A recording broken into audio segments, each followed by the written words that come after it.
Tenggara mengumpulkan optimisme di mana Vietnam dan China yang mampu menunjukkan perkembangan ekonomi yang pesat. Yang kedua, jelaskan 5 tokoh dan Asia Tenggara pendiri ASEAN. Yang pertama, Adam Malik, belajar di Indonesia, lahir di Sumatera, Indonesia 1917, fasih 3 bahasa, pejuang melawan penjajahan Belanda dan menekankan tingginya naluri nasionalisme dalam menghadapi ancaman komunis.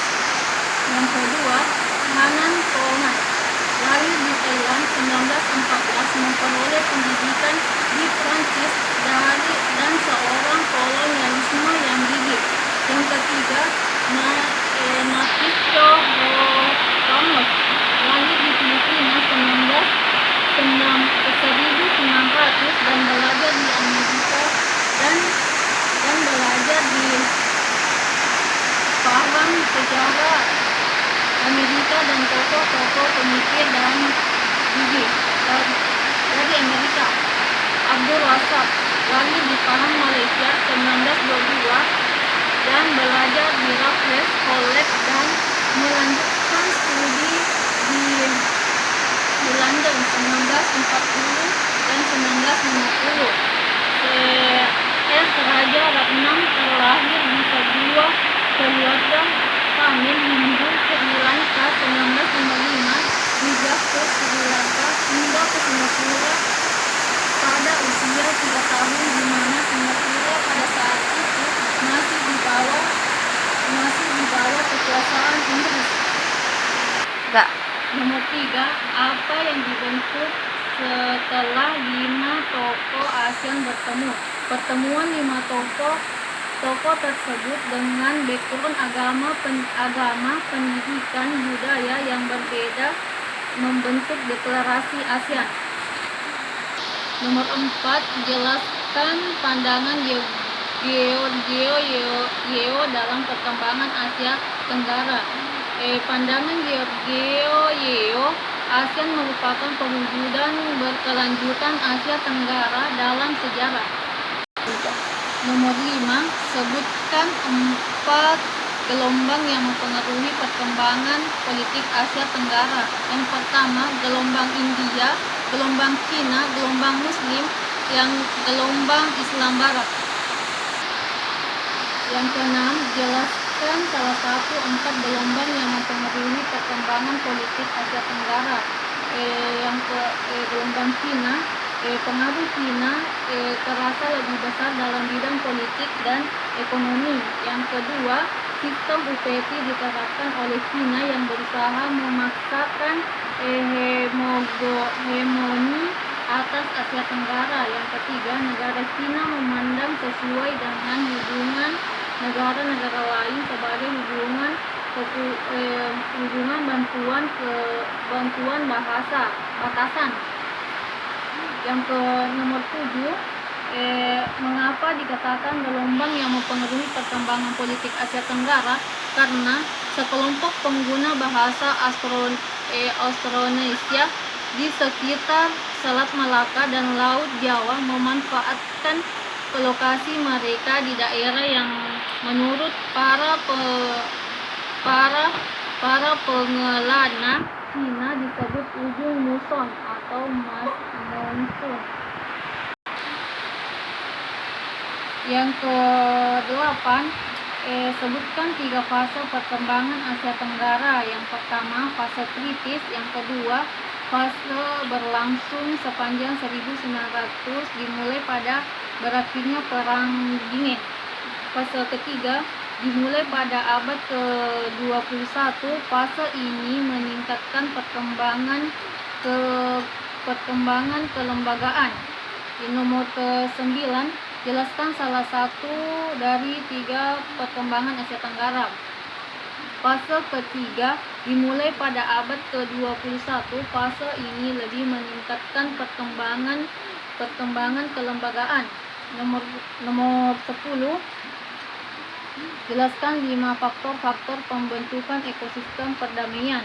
Yang pertama, faktor utama Bersatunya kelima negara pendiri ASEAN adalah ketakutan pada komunisme. Yang kedua, negara-negara ASEAN dipimpin oleh kepala-kepala negara yang lebih mengutamakan kerjasama. Yang ketiga, ASEAN menjadi pemenang dalam persaingan geopolitik besar. Yang keempat, negara ASEAN berhasil menggabungkan diri ekosistem ekonomi Asia Timur. Yang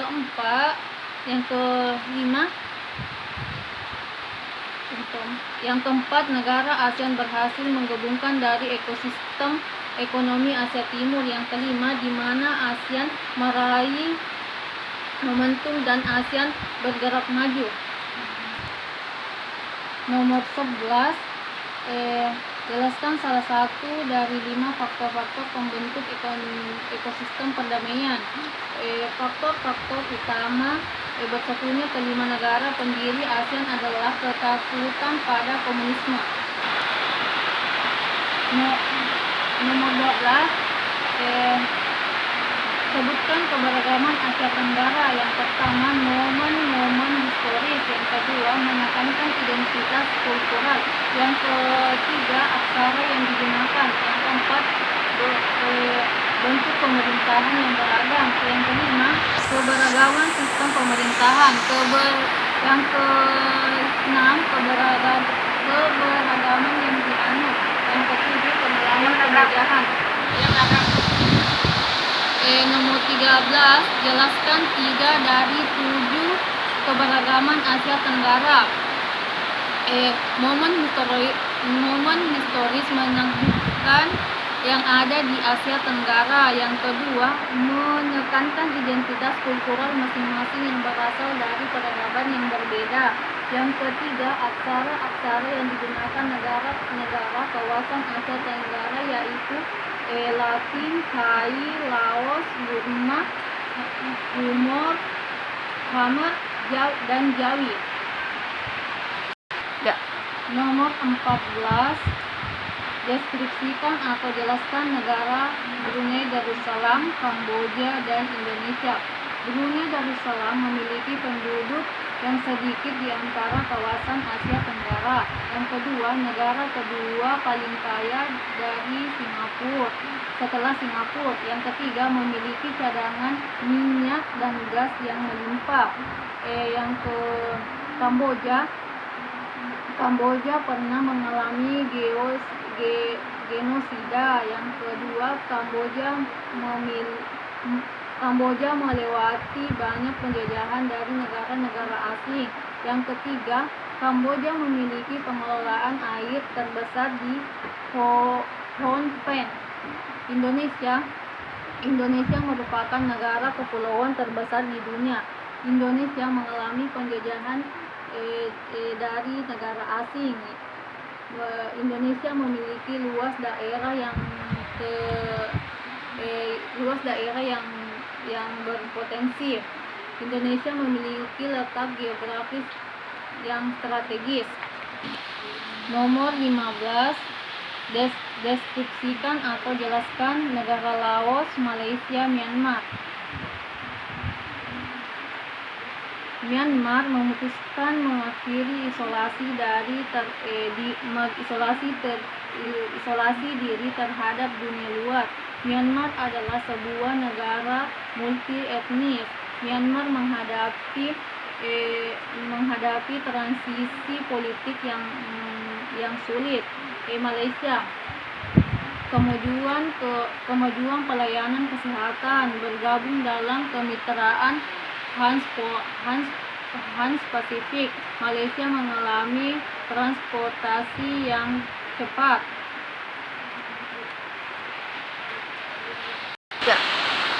Deskripsikan atau jelaskan negara Filipina. Filipina memiliki ketergantungan terhadap Amerika Serikat, menghadapi salah satu kultur yang unik, menjadi pusat perkembangan peringkat lunak.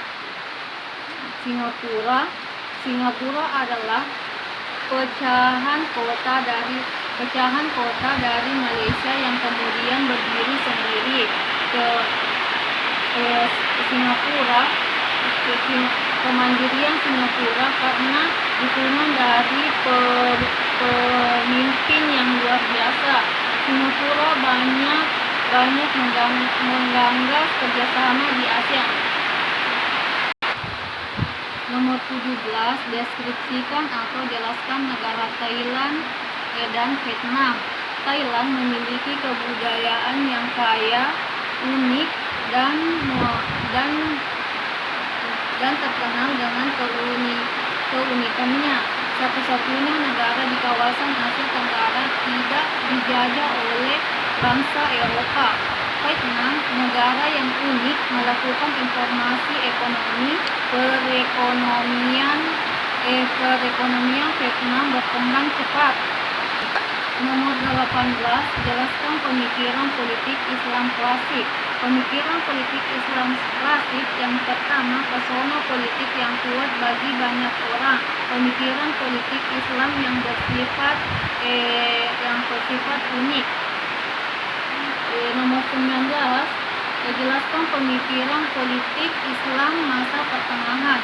Yang pertama, konsep hubungan agama dengan negara, legitimasi terhadap otoritarianisme, bentuk pemerintahan, teokrasi, demokrasi, aristokrasi. Nomor 20, jelaskan pemikiran politik Islam modern.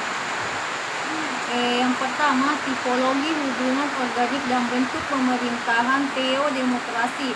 Yang kedua, tipologi sekuler dalam politik Islam yang modern. Yang ketiga, tipologi moderat dan bentuk pemerintahan Islam yang modern. Terima kasih atas wassalamualaikum warahmatullahi wabarakatuh.